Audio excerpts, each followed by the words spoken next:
The UK, Canada and Australia are formally recognising a Palestinian state.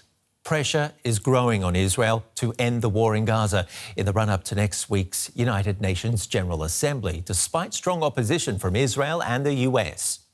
Israel's Prime Minister Benjamin Netanyahu says recognition will endanger Israel's existence and constitute an absurd reward for terrorism. He vows to expand Jewish settlements in the occupied West Bank. More than 140 countries have already recognised a Palestinian state. Fawaz Gerges joins me from London. He's an expert on the Middle East. Thank you very much for being on DW. Fawaz, most of the UN member countries had already recognised the Palestinian statehood. So to what extent is the recognition by the UK, Canada and Australia now even relevant for the Palestinians? Thanks for having me. Extremely relevant. You're talking about now some of the most important Western states, very close allies of Israel. The United Kingdom is one of the closest allies of the United States. It's a member of the Security Council, and Britain has a historical responsibility for the tragedy that's unfolding in Palestine, in Israel and Palestine. So I think what we are seeing now is that not only the rest, most of the international community, but some of the closest allies of the United States and Israel are saying to Israel, enough is enough. So the pressure is really multiplying on Israel. Israel is becoming more isolated.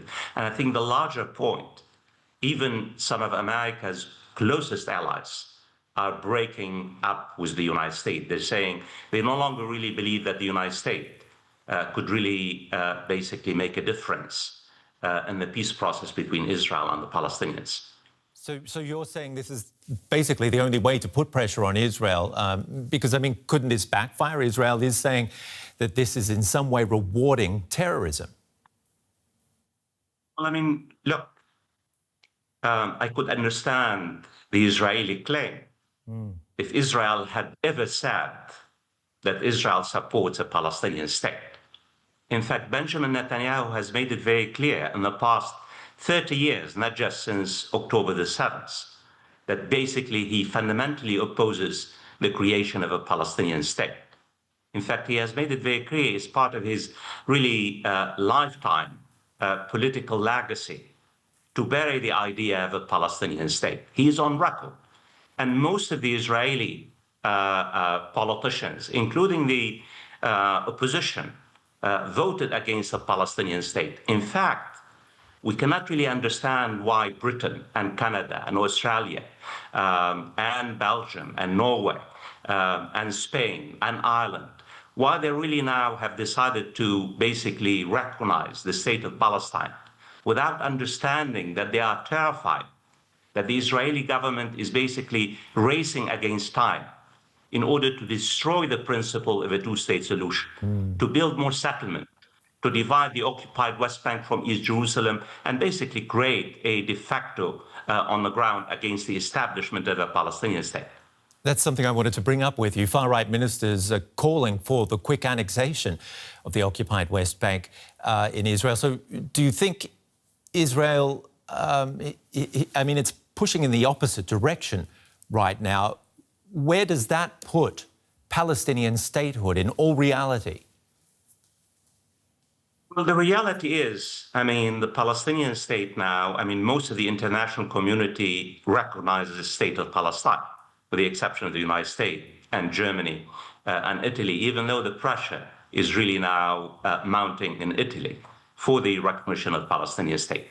What we need to understand that if Israel goes ahead and annexes most of the West Bank, the European state will be basically forced to basically apply pressure and sanctions, economic sanctions on Israel, as the French president and other Western governments have made it very clear. And this will lead to Israel's being isolated further and ultimately and possibly Israel expulsion from the United Nations. In fact, the French president made it very clear. The annexation of the West Bank will be a red line. And the General Secretary of the United Nations made it very clear a couple of days ago that don't let Israel's threat intimidate you from basically recognizing a Palestinian state.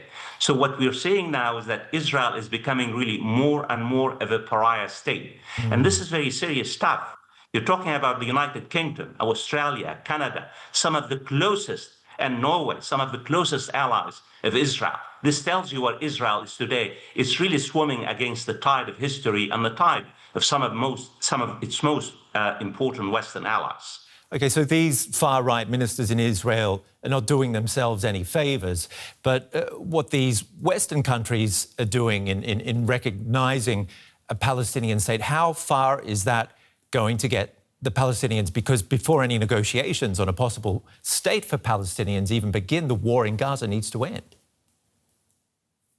What we need to understand is that the so-called peace process that was led by the United States really led to nowhere.